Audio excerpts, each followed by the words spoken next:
Kahapon bumili kasi naubusan kami ng Milo. So bumili ako sa tindahan. Ito yun, 24 grams din naman siya powder. Ito yung sa tindahan na binili ko.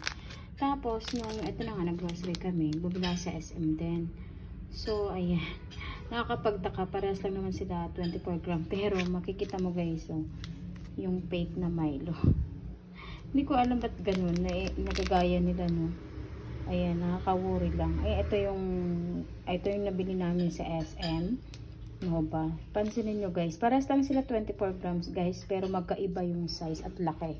Itong fake na imitation, tignan mo guys, ang liit. Talata talaga. Sa packaging nila, magkaiba. Ayan, pansinin nyo guys, oh. Yung packaging nila.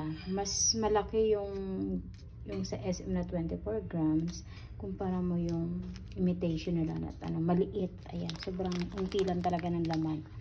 So ayan, makikita mo siya ang layo. Ayan, kahit sa barcode niya.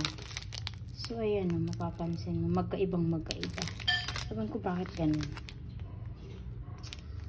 Yung packaging nila, mas maganda yung original. Ayan, malayo siya.